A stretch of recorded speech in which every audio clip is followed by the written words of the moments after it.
এটা যখন পাকে, তো মানে আধা কাঁচা হয়ে থাকে, মানে তালের আঠিটা যখন পাকে তখন ওটা কুড়িয়ে মানে টোকাই আনে, ঠিক আছে, মানে গ্রামের মানুষ দেখা যায় টোকাই আনে, এনে এক জায়গায় রাখে।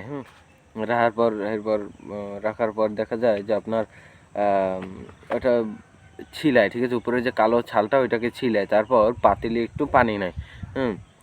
পাতিলে একটু পানি নেয়, নিয়ে তারপর ওই আটিটা, কমলা কালার আটির উপরের কালো ছালটা রাখে না, ওই আটিটাকে পানির ভিতরে দিয়ে মানে ঠিকঠাক মতন আটিটাকে ধোয়, মানে ধোয়ার মতন কষলেই ধোয়ার পর আটিটার আঁশ থেকে একসময় দেখা যায় যে আপনার মানে যে হলুদ কালার একটা রস বের হতে থাকে, রসটা বেরোতে আটিটা থেকে আর রস বের হয় না।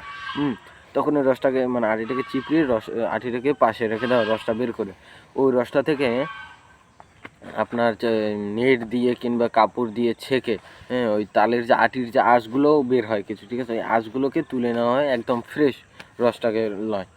তো তালের রস আর এই রসটা কিন্তু সেম না। তো এটাকে বলা হয় মানে তাল, ঠিক আছে, মানে এইটাকেই একটু তাল বলে। মানে তাল বলেই মানুষ বলে এটাকে গ্রাম অঞ্চলে। তো এই তালটাকে তারপরে যে রসটা যে বের হয় ছেঁকার পর, ওই রসটাকে তারপরে তারা কি করে আপনার জাল দেয়, ঠিক আছে, মানে পাতিলে দিয়ে তারপর জাল দেয়, মানে ওই রসটাকে নিয়ে পাতিলে দেয়, পাতিলে দেওয়ার পর জাল দেয়।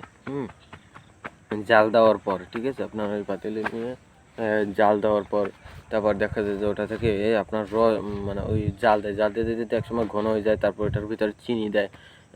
তো চিনি দেওয়ার পর তারপর ওইটা কিন্তু একটু খাবার মতন মিষ্টি ভাব হয়ে যায়। তো কোনো তাল গাছের ওই যে রসটা বাইর হয় তারপর কিন্তু ওইটা তিতাও লাগে অনেক তাল। তো যেটা মিষ্টি লাগে সেটা নেয়, ঠিক আছে, আর যেটা কাঁচা অবস্থায় পড়ে যায় সেটা তিতা লাগে, আর যেটা একদম পোক্ত হয়ে পড়ে যায় সেটাও মিষ্টি লাগে। তারপর অনেক তাল আছে যেটা তিতেই থাকে, ঠিক আছে, তো সেই চালটা কষে দিয়ে নষ্ট করবেন না, আগে কালো যে ছালটা যখন ছাড়বে না তখন একটু মুখে দিয়ে খেয়ে দেখবেন। তো দেখা যায় যে গ্রামের বাচ্চারা ওই তালটাকে ফাটিয়ে, ঠিক আছে, মানে তালটাকে ফাটিয়ে তারপর ওইটার যে ওইটাই খেতে থাকে, ওরা ওই আঁশটাকে চিবিয়ে খেতে থাকে, ওটা খেতে কিন্তু খুব স্বাদ লাগে। তো ওই যে চিনি দিয়ে যে রাখে ওটা দিয়ে কী করে, ওটা খায় নাকি? ওটা খায়। তো ওইটা দিয়ে আপনার পরে মানে বাটায় ভরে মানে বয়মে ভরে ফ্রিজে রেখে দেয়, ফ্রিজে রেখে দিলে ওটা অনেক দিন থাকে।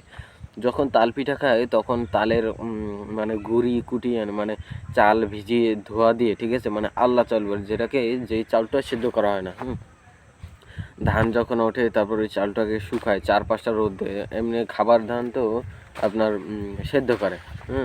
কি আছে মাঝখানে বেকার দিতে কথা করতে তো চলতে আছে আছে আল্লাহ চল বানায় কিরম? ও হ্যাঁ পাইছি। তো আল্লাহ চালটা যখন আপনার সেদ্ধ করা, তো আল্লাহ চাল তো সেদ্ধ করা না, কিন্তু এমনি খাবার চাল সেদ্ধ করা, আবার আস্তে আস্তে